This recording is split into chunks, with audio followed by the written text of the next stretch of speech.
uh, attack, sentences and words, and I get frustrated very easily. So I Right. stop. Right. So if we would have, let's see if there are more people trying to join. If you would have more students, you would have seen for sure all sorts of levels. And 99% of my students struggle. I mean, I only had a few students that did it like that. I mean, everything I taught them, it was like, oh, blah, blah, blah, blah, blah, blah. There are some people that have real talent for languages, and everything is very, very easy for them, not just Hebrew. Everything is very easy for them. Every other language they're learning, but 99% of students struggle. So it's not only you.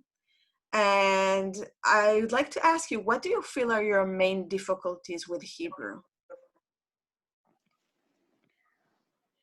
Who are you asking, me or? There's only two of you, so even if you're going to speak together, it's not going to be so so bad. Do you know any more languages? Each of you, did you learn more languages in your life? Well, I speak Spanish in addition to English, but I was raised up with it, so that's not really too. But with Hebrew, I have difficulty with not seeing the vowels, and when I see words without it, I try to pronounce it, and when they give me the sound of it, it's not what I said. Okay, so the vowels, they're definitely helping you, and it's like cheating a little bit, but it's not. The vowels are there to help us.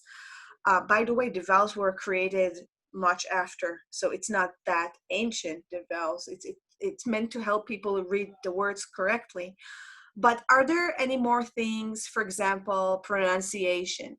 Is it easy for you to pronounce words in Hebrew? Once I know the vowel, and yes. Okay, all the sounds exist. The ch and the and the h. Yes. Okay. Well, more with the ch, the ch. I can do that sound. I do have a little difficulty with the ayin. Right. And there's another one which I can't think of right now, but yeah, those are the only two basic ones that. Okay, Satanik, do you have anything to add? As my native language is Armenian, in Armenian, the all letters you have in Hebrew we have, and I know I don't have any difficulties to pronounce. The problem for me is to know how to pronounce correctly. I have no any difficulties. I just need to learn how to pronounce correctly. Right. So the more you progress in Hebrew and you learn structures, you have more challenges. You get to understand, and for that reason, it's too bad we don't have more students here to tell us the same thing. You get to understand, to realize that something is really, really different than your own native language. And it's most difficult for English native speakers. They have like the biggest gap to make. So basically, this is my image. We have a Hebrew learner and a Hebrew speaker.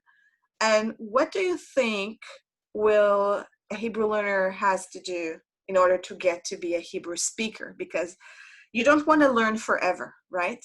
You don't want, you aim to be a Hebrew speaker. You don't want to stay at the level of a Hebrew learner for the rest of your life. Of course, there is more and more to learn. Even me, that I have confidence in English, I learn words all the time.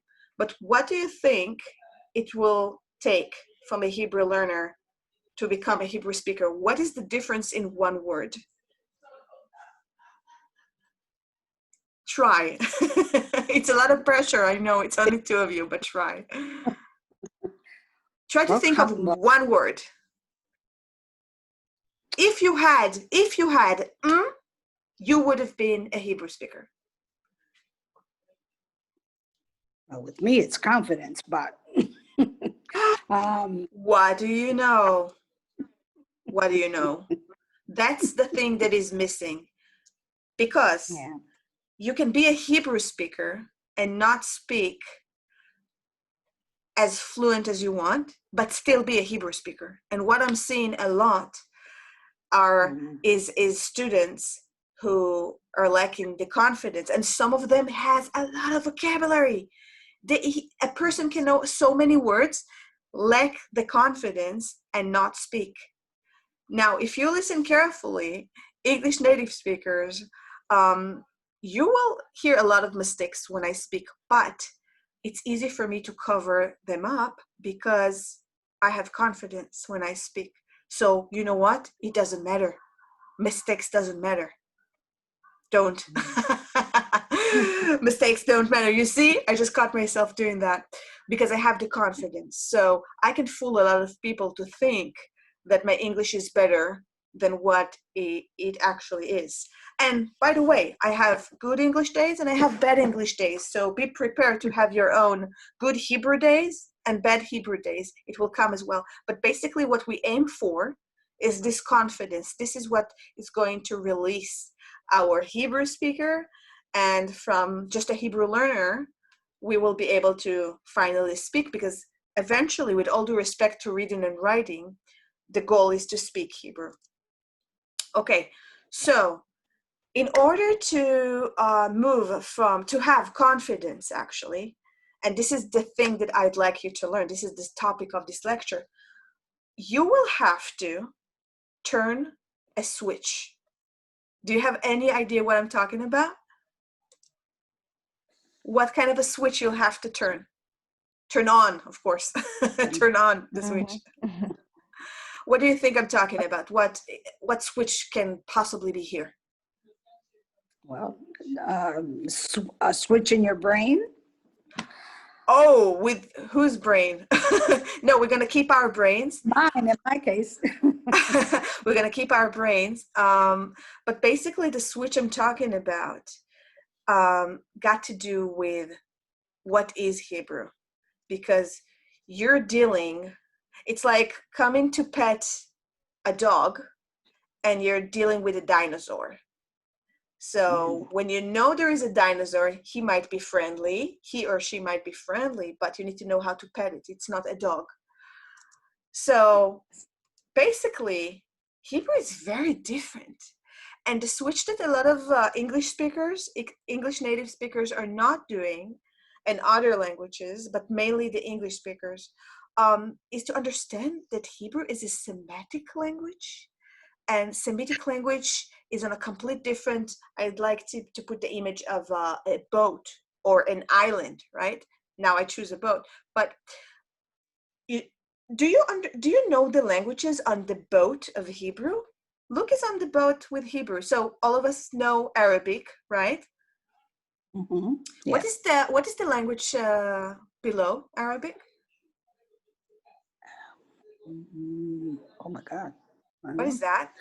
Well, I'm a little familiar with the Aramaic, Okay. which is An ancient language. What about, so we have Amharic. So Amharic before Aramaic. Amharic is the language in Ethiopia. It shares the same system as a Semitic language. And Maltese. And you know, these are the languages that I took a tweezer and I managed to say, these are still alive. Semitic languages that are still in use. But you know what? There were a bunch of them and they're now dead, extinct. Okay, so wow. Hebrew is a giant dinosaur. It's ancient, and I'm not just saying that so we will, have that, oh my God, it's difficult. Not for that. I'm saying that because when we come to pet a dinosaur, it's possible, but we have a different set of respect to that language. And when I say respect, I mean that we do not always compare it to our language. Okay? Hebrew is nothing like English. English is in the same boat as German, Dutch, Danish, Swedish, and a lot of fun other languages. You know, I'm watching Netflix. We only have Netflix in Israel for the past 3 years or so, not for since forever. And I was, you know, watching a whole new shows, Danish, all sorts of Denmark shows, and one of them is called Rita, about a teacher, if you know what I'm talking about. And I started to understand Danish. I mean, in Hebrew, you say denit. I started to understand that. You know why? Because it's so similar to English. I was amazed. That was the first time I heard that language. So, of course, it's in the same boat as English. They're speaking the same language, but Hebrew is different. And this is basically, I'm zooming out, this is the one thing you need to change in your Hebrew learning process. Switch. I'm dealing with Hebrew. Stop bringing it to English and start wanting to understand the world of Hebrew. And the world of Hebrew is actually fascinating. Okay, so we have very small nuances that I can talk about right now between the languages. For example, where do you put the stress in a word? In English, look at the words cell phone, imagination, oranges, coffee. Where do I stress? What part do I stress? The beginning or the end? The beginning. The beginning, definitely. By the way, a satanic Armenian, where do you put the stress in a word? Usually, Um, I think the most part we put on the end. on the end. So Yeah. I need to check. Well, Armenian is not a Semitic language, I'm pretty sure, but it's probably closer than to English because we too, Yeah, you sure. see these words here, the words here, they're very small. I'm going to read them. These are words in Hebrew: shirt, coffee, and shalom. Listen to the sound. Where do we put the stress? Chulza, cafe, shalom. In the end, it doesn't mean that every word is like that, but most words, we put the emphasis, the stress in the end of the word. And these are only 2 examples, but basically you need to understand it's different characteristics. We see the most difference in reading and writing, okay? First and foremost, from right to left, right? Satanic knows, she took the course, from right to left, and we have fewer letters, and we have only 5 vowels, and what else? The shape of the letters, we have a square shape of the letters, and we have vowel marks, dots and lines, completely different. But I think that the thing that is most difficult for Hebrew learners, and it's good that you guys are hearing it right now because you will be able to learn it better, is the verb system. If you're going to take what I'm saying right now, you're going to prepare and make this switch in your head, you're going to learn the verb system in a much better attitude than people who didn't hear this lecture. The verb system is amazing, the Semitic verb system. And in some ways, it's easier than other languages. This is the system of, as you can see here, roots and sound patterns.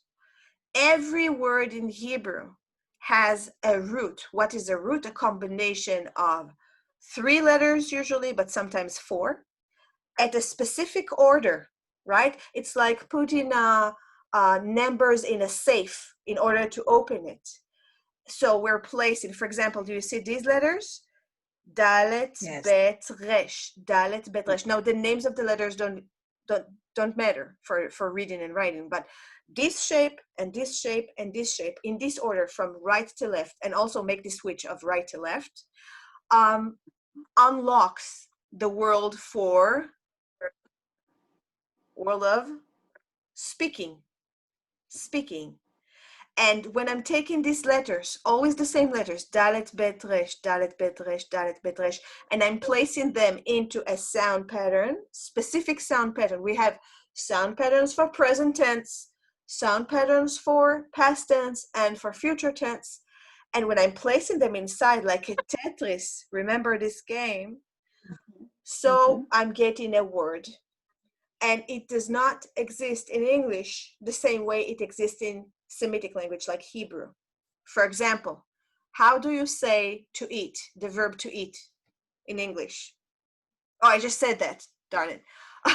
To eat or eating. So the letters that I hear, eat, eating, right? These letters. And how do I say the noun food? Food. What am I doing right now? Okay, so these are not the same. Yeah, I mean 10:30 p.m. So these are not the same letters, right? In Hebrew, it's the same letters. The root, three specific letters that are being written from right to left and are being placed in a pattern, okay? And together they create the words from the world of food and eating. In Hebrew, it sounds the same. If I want to say to eat, le'echol. If I want to say eating, present tense, ochel for a boy, ochelet for a girl, ochlim for a group. If I want to say the noun food, ochel. It sounds the same. So this is the system that works very, very well in Semitic languages. And a lot of other languages are afraid of it because, oh my God, what's going on? What's going on? What's going on? No, it's very systematic. You learn the sound patterns. I teach them, I color coded them because I believe in visual learning for easier learning. But basically, you just learn the sound patterns and the letters that are being placed inside and mean something. Because if I'm going to take these letters here on the left and put them on this sound pattern, these are all the colorful ones that I colored are present tense sound patterns. We learned 5 at once, okay? So if I'm going to place them here, I'm going to get medaber. Medaber is present tense speaking. If I'm going to put it here, I'm going to get something else completely. If I'm going to put it on this sound pattern, I'm going to get no such word. Mitdaber, no such word. So I don't get to choose if it's going to work. It's a fact, and I need to learn which letters, which roots work with which sound patterns. Oh, by the way, wait a minute. I have another, ooh, someone who is being late. Marcin. Okay. Oh, a man. Shalom, shalom. Okay, we're going to say shalom, and then we're going to continue. Shalom, Marcin, you're welcome to say something if you want, or introduce yourself. I'm not going to embarrass you too much. Okay, so we're going to continue. Shalom, shalom. Shalom. Hi, where are you from? Do you want to say something? I'm from Warsaw. Warsha, Pauline. Warsaw, yeah. Pauline. אתה יודע עברית? Do you know Hebrew? A bit. I know the alphabet basically, and some. I live in the middle of the former ghetto, so. Oh, I see. Exactly. Don't worry. So this lecture is recorded and it's going to be posted, and make sure to watch it because you're saying very important things. Okay. Thank you for joining us. Now if you can turn off your mic so it will not jump to your picture. Thank you. Okay, so we're going to continue. So I was talking about roots and sound patterns, and once they're implemented one another, it's very easy to understand what you're saying. And whenever you're meeting a new verb, you have a very good idea once you recognize the root of the word.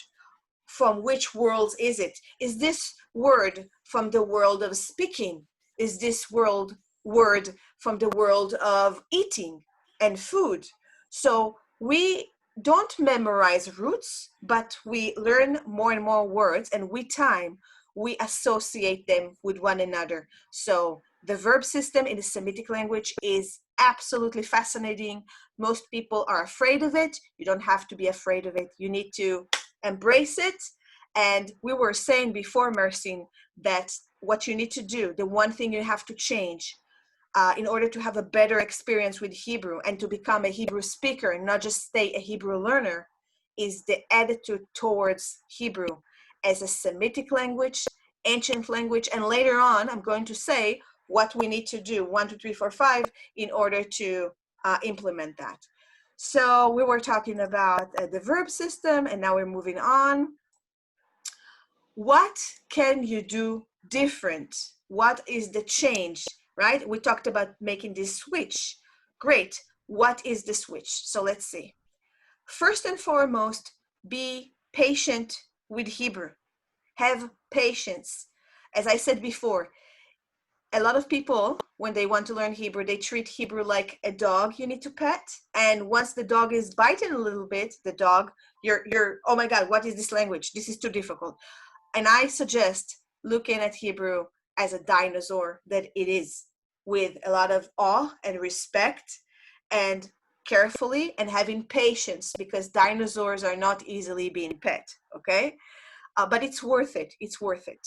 So the first thing, be patient when you have mistakes, when you have irregulars. Hebrew has a lot of irregulars. Hebrew is based on a biblical language.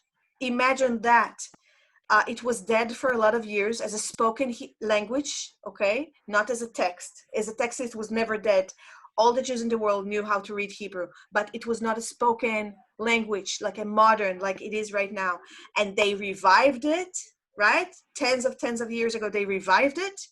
And every day there are more words in Hebrew. It's a live language, a live texture.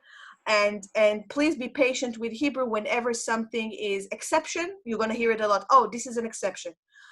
Fine, embrace it.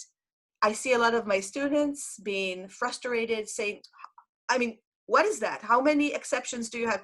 Well, you know what? Biblical language, it's 1,000 years old. And once you treat it like that, you have more patience, a bit more respect and patience, and it's all good with time. The other thing, the learning order. This is my personal tip as a professional Hebrew teacher. Learn the syntax first. The structure of the sentences is more important than vocabulary. A lot of students want to learn vocabulary, right? Teach us vocabulary. Great. Okay, vocabulary is important, but what are you going to do with the vocabulary? The Semitic language, Hebrew is a Semitic language. It builds sentences, not always the other way around, but often you need to learn the structure of the sentence. For example, when you want to say, my name is, can someone tell me? Marcin, I hope I pronounce your name right. Can you tell me how to say my name is in Hebrew? Do you know how to say that? Ani, Okay, thank you. You proved my point. By the way, thank you very much. This is good. So this is exactly what I wanted to hear from you. The structure for saying your name in Hebrew, listen carefully, Satanik and Sandra, is not ani. This is not how you start. You don't translate I. This is English and other languages. In Hebrew, what we're saying, they call me. They call me. They call yes, me. this was something I forgot. Sorry, I had to look into my notes. And No, that's fine. I wanted you to make this mistake. Thank you so much. I needed you. I needed you to make this mistake that everyone are doing as a beginner. But now you're going to rewire yourself. There are a lot of structures in Hebrew that are different. What we say, ko'im li. And what we're actually saying, we don't even say the word ani, I. We're saying, they call me, they call to me Eleanor, they call to me Sandra, they call to me, and so on. So we're like in Russian. Like in Russian? Great, I don't know Russian. A bit, yeah. Нет понимаю по-русски. I don't know how to say that. I was making mistakes. By the way, I live in Bat Yam. Bat Yam is a city by the shoreline of Israel. And like 70% of the population here are Russian. So I hear Russian a lot, but I don't know Russian. So anyway, I recommend, before you're going to learn how to say animals and colors and everything else, syntax. Learn syntax. How to say my name is. How to say I have. Different structures from other languages. So put the structures first, the syntax first, and then from the vocabulary, more important, verbs than nouns. More than saying a dog, it's more important you'll know how to say walking, eating, present tense verbs, not just verbs, present tense, because our tendency first and foremost is to use present tense. I'm speaking, I'm eating, I'm walking, I'm traveling, more than the nouns, okay? And at the bottom of the list, learn the nouns with my podcast that is here to help you. Let me show you. Hebrew monkeys. I showed it to you before. Why is it not showing right now? One moment. I don't know. I'm going to put a link, but basically, Hebrew monkeys, you cannot see it right now. Sorry for interrupting. It was a kind of podcast on Spotify, right? Yes. So you came, you came here through that. Yeah. Awesome. Yeah. What do you think about the podcast? I started it only a month ago. Yeah, but I only start. No, but I found your course through Facebook, and I noticed that you put this link of the podcast in the group. Amazing. So I started to listen to it, but unfortunately didn't have lots of time to follow up. What's great about this podcast? 5 minutes and down. 5 minutes, 4 minutes, 3 minutes. So whatever, find the time, you're gonna gain, because you know what? I learned English through listening, television and movies. Very bad teachers. I had very bad teachers for English, and this is why I keep making mistakes. But we talked about it before. Confidence is very important, not speaking perfect. Okay, so the learning order, syntax, verbs, and nouns. At the end of this presentation, I'll show you my podcast for those of you who don't know it. And 80% practice with Hebrew. This is new structures, new language, for a lot of you, new sounds, okay? So practice, practice, practice. And if you're an advanced student, because right after this, I'm gonna show it to some other students and they might be advanced students. If you're an advanced student, watch Israeli TV shows. We have some great new TV shows, very funny. Some of them won the American Emmy. Very good. So watch as much Hebrew as you can on YouTube or on Netflix or all the other shows. I know there are a lot of successful shows right now in Hebrew. And if you know Israelis, speak with them. If you are living in Israel, don't alienate yourself. I have a lot of students, if they're French, all of their people, all of our friends are French. If they're Americans, all of the friends are Americans. No, if you're next to Hebrew speakers, make sure to have some friends. Israelis are very friendly and they love to help. I'm doing that because they think they're helping, but often they're like, oh my God, go away. But we're very warm and like to talk and to help and expose yourself to Hebrew as much as you can to get used to the language. Okay. And don't be too hard on yourself when you're making mistakes. No one is going to kill you. Try to have fun. A lot of students are very serious. Don't be serious. It's fine. Watch some fun content in Hebrew. And this is what I like about my podcast, actually, because that was my dream, to make it easy, breezy, fun. And I hope that I managed to do that. It's not just like a robot, right? It's not like a cat, chatul, a dog. Like, I think that having fun with it is a very important part of learning the language. And last but not least, on Speaking Hebrew website and page on Facebook, by the way, you can find courses. Now I'm running my reading and writing course. If you want to know, if any of you want to know how to read and write, as Satanik said at the beginning of this video, she learned how to read and write from scratch. And these are videos of me explaining everything I can tell you about reading and writing. And you know what? Although it's everything I can tell you, when you push it together, the 3 minutes here, 5 minutes there, 8 minutes here, it's less than an hour. In less than an hour, you can know how to read and write in Hebrew. And it's really easy. It's not so hard. Right, Satanik? Is it hard? No, really. It was very fun. Have fun to learn it because it was very easy. It was colorful, and the the structure of your course to understand in more easy than the other courses. So why after your course, yeah, I started to read. Thank you so much. It's so nice. Yeah, perfect. Thank you But too. Satanic, don't forget, you don't stop here. 80% practice. You read and read and read and read. And whenever you get to know Hebrew speakers, join groups on Facebook, say that you want to practice, go to italki. Do you know the website italki? Um, I'm going to write it for you. italki, for all of you actually. You can find Hebrew speakers there that will be able to practice with you italki for okay. nothing, for you know, not for nothing, but for like $5, $7, and they will practice Hebrew with you. Now, they are not professional teachers, but this is what's great about it. Sometimes you don't want a professional teacher. Sometimes you just want an Israeli. So they're not going to correct you in a much professional way, but at least they know the language. So you can try italki as well. Of course, I'm a professional Hebrew teacher. So if anyone is interested in a more construct professional process, I recommend myself, of course. Okay, and free vocabulary. I created this for you, you guys, and I try to make new episodes every week, at least one.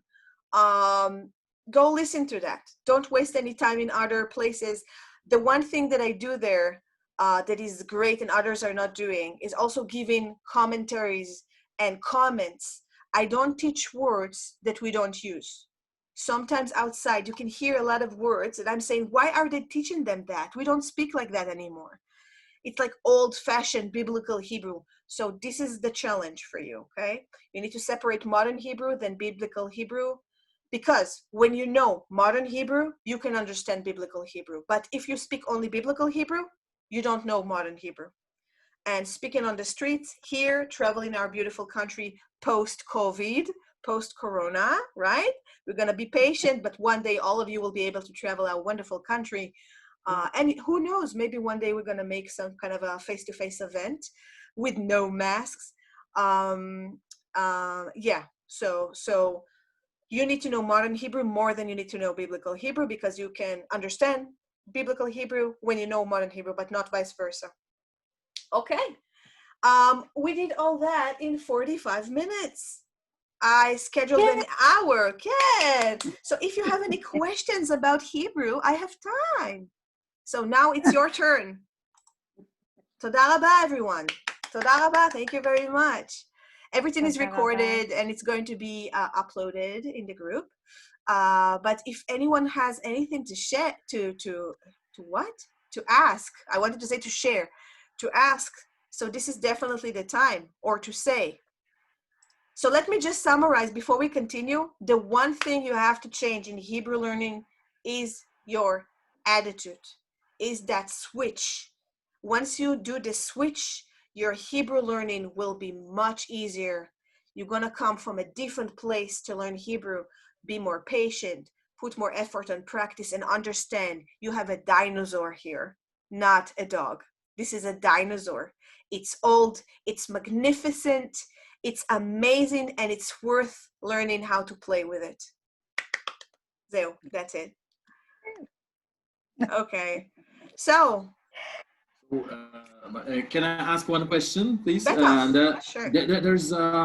There's Hebrew. You mentioned about the website, right? When I Mhm. can find some content, some resources, right? And Yes, for now, it's only the reading and writing course. I am working very, very hard. You can see the green screen. I'm working very, very hard on the beginner's course, but I definitely start a registration for that course so I can run it the same way I'm doing right now with live students, live audience. And I think it's better than to do it with myself and the computer. If I'm going to have some people who register for the first group, then we're going to do that. So what I'm going to do, I'm going to record everything I know about beginners, the whole beginners course, and everyone who register is going to get to his or her email a link to each week to the lesson of the week and to a closed group on Facebook that is going to be only for those who are taking this course. And there, Q&As, live streams, answers. So a lot of practice on the weekly lesson, but the weekly lesson is going to be recorded.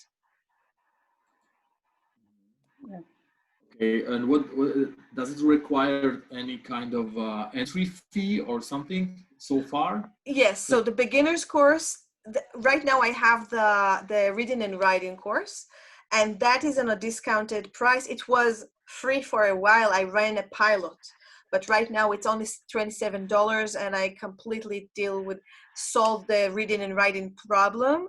I believe I'm saving time for a lot of students by doing that, and there's going to be a practice group for that as well. The other courses are going to be a little bit more serious than the reading and writing course. So it will be a whole like 3-month group. In 3 months, students will know how to speak Hebrew on a very high level for beginners. I actually teach you everything I know for beginners. And then you have intermediate, anyone who would like to continue to the next level, and then advanced level. But basically, once you finish beginner's course, which again is like a 3-month course, things are getting more serious. You know how to speak with confidence. One of the things I said at first and you missed is that the bridge between being a Hebrew learner and a Hebrew speaker is the confidence. I said to these lovely women, my English is not perfect, but you don't know it because I let you think that I'm confident in my English. Okay, so I fool a lot of people to think my English is great, but someone who is a native English speakers, listen to it, you're gonna see I'm making tons of mistakes. But I have confidence, which means that I'm not perfect, but I don't care because I'm an English speaker. I work in English, I teach in English, I love English, I'm connected with English, and from that, I'm gaining my confidence. And also because I'm having fun with English, right? So with my students, the goal is to have fun with Hebrew. We're gonna have fun with Hebrew. Hebrew is not scary. This dinosaur is really cute. So I'm going to help you play with it, and we're gonna practice a lot. But basically the registration starts. Anyone who would like to learn on the 3-month course, which is a serious course, and of course there is an entry fee for that. I'm gathering lists right now, and once we're gonna have about 10 or a little bit more, it's small classes, not tons of students, then we're gonna run the first group with the Facebook group, practice, everything that it takes. Creating materials as we go, everything that it takes. Okay? If I'm after because here in Poland, in a JCC, Jewish Community Center, I finished Ulpan Aleph. Mm-hmm. So that doesn't mean that I'm still beginner for sure, 100% sure, right? But I don't know. There are all levels of beginners. There are about 3 levels of beginners. So you know what? I'll tell you what. Let's finish this session, and I will be happy to schedule with you to assess your level. And it can be like 10 minutes, and I can tell you. You know, my level is basically the alphabet, let's say. And Reading and writing, right? Some notes that I took. You know, I can read, yes, but very slowly. Okay, I can assess your level professionally and also tell you about your reading and writing if you need some more enforcement. Okay, because the goal is to read it. The goal is to read with confidence, not just to kind of read Hebrew. Otherwise, and listen carefully, all of you. Otherwise, if you start something and you're like, I think I know, this lack of confidence accompany you throughout your learning. So each level you're gonna progress. You're gonna have the feeling that you're cheating, that you don't know it that good. Okay? So it's very good to have very strong base to say, of course, I read and write. I can read and write everything, and from there you're gonna continue. Okay? So I'm gonna talk to you personally. You can send me a message on the group, and we'll discuss some more one-on-one. Bevakasha, and thank you so much for appearing. All of you, toda rabah, And what do we say? How do we say goodbye in Hebrew? להתראות. Leitraot. Leitraot, which means, by the way, which means to be farewell. seen. Ah, wait a minute, Marcin, you're taking it to Sorry. other languages, but I'm taking you to Hebrew. To be seen. This is, listen, this is what we're saying. To be seen. I wish you guys to see me again and to see each other again. To be seen. Lehitraot. So this is what we're Okay. saying. Yalla, litraot. Bye-bye. להתראות. להתראות. Bye.